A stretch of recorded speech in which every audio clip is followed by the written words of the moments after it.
জার্নিটা আমরা শেষ করলাম, সেটার শেষ পর্ব এবং মেগা এপিসোড আজকে প্রচারিত হলো। আপনাদের নিশ্চয়ই অনেক ভালো লেগেছে এবং অনেকের অনেক অনেক কোশ্চেন ছিল নাটক নিয়ে, ফুপুর সাথে ফুপার মিল হবে কিনা, কবে হবে, কি হবে, সবকিছু সমাধান হয়ে গেছে।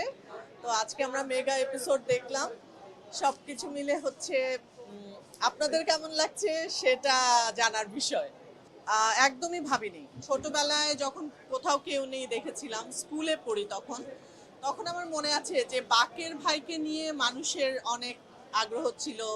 বাকের ভাইয়ের ফাঁসি যেন না হয়, বা হচ্ছে তাদের কি হবে, এটা একটা ব্যাপার ছিল যে সবাই অপেক্ষা করতো পর্বটার জন্য। এবং আমার মনে আছে লাস্ট পর্বটা যখন আমি দেখেছিলাম সেদিন আমাদের বাসায় কারেন্ট ছিল না। আমরা আরেক বাসায় ফোন করে, ল্যান্ড ফোনে ফোন করে মানে সাউন্ড শুনছিলাম, ডায়লগগুলো শুনছিলাম, এরকম একটা ব্যাপার ছিল আগ্রহ। অনেক বছর পর, সেটা বোধহয় 94-এ, আর এই 2026-এ এসে আমার অভিনীত এটা আমাদের গল্প নাটকে ঠিক এরকমই রিয়াকশন আমি যখন দেখতে পেলাম, যে মানুষ প্রত্যেকটা পর্বের জন্য অপেক্ষা করছে এবং যখন দেখে ফেলছে, দেখে ফেলার পরেও মনে হচ্ছে যে এতটুকু কেন দেখলাম, আরো বেশি কেন হচ্ছে না, প্রত্যেক দিন কেন প্রচার হচ্ছে না, এরকম অনেক অনেক অনেক অনেক কোশ্চেন। তো এই যে মানুষের আগ্রহ, এই সব কিছু আসলে আমাদের অনেক ভালো লাগার বিষয়।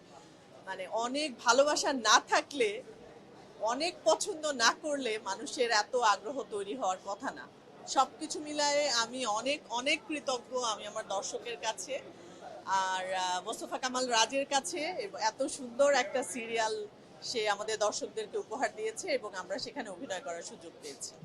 আমাদের কাছে আসলে খারাপ মনে হতো না, বরঞ্চ যেটা হতো, অনেক দিন ধরে এই সিরিয়ালটা যখন করছিলাম এবং সবাই এত সিরিয়াসলি কাজটা আমরা করেছি, যখন বড় সিন হোক, অনেক লম্বা সিন হোক, কিন্তু আমরা আসলে এত ইনভলভ হয়ে কাজটা করেছি যে মনে হতো যে এটা আমার জীবনের একটা ঘটনা, আমার জীবনের একটা পার্ট। আমি এরকম একটা সিচুয়েশনের মধ্যে দিয়েই হয়তো যাচ্ছি, যে কারণে মানে খুব খারাপ লাগতো না, বা অনেক সময় হয় না যে ভুলে যাচ্ছি কিনা, এরকম কিছুই হতো না, মনে হতো যে এর মধ্যেই আছি।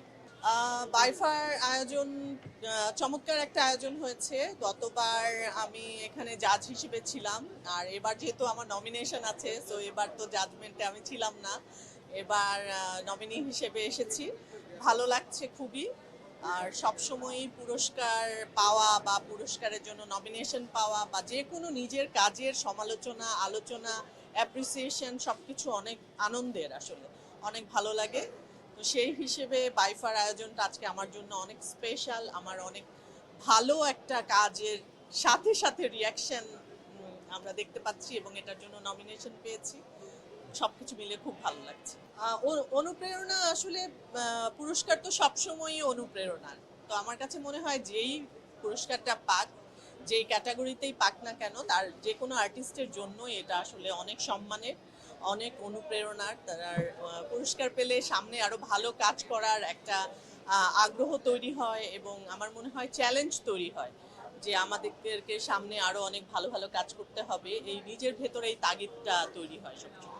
আমি তো খুব ভালো মতো দেখি, কারণ 99 থেকে আজকে 2026, 27 বছর ধরে আমি অভিনয় করছি। তো আমার কাছে মনে হয় যে আরো 27 বছর যদি আমি কাজ করতে পারি, তাহলে তো আরো ব্যাপারটা অনেক আরো সুন্দর হবে। মা দিবসে আমি আমার মাকে বলবো যে আমার মা আমাদেরকে এই জায়গায় আজকে দাঁড় করিয়েছে, কারণ আমার মা সিঙ্গেল মাদার ছিলেন। আমার খুব ছোটবেলায় আমাদের বাবা চলে গেছেন, তো আমার মা একা আমাদেরকে বড় করেছেন। তো তার জন্য মাদার্স ডেটা অনেক স্পেশাল আমার কাছে মনে হয়, যে আমাদের জীবনে মা নির্ভর একটা জীবন আমাদের ছিল। আর সেই সাথে আমি বলবো প্রত্যেকটা মা আসলে সন্তানের জন্য অনেক ইম্পর্টেন্ট একটা জায়গা।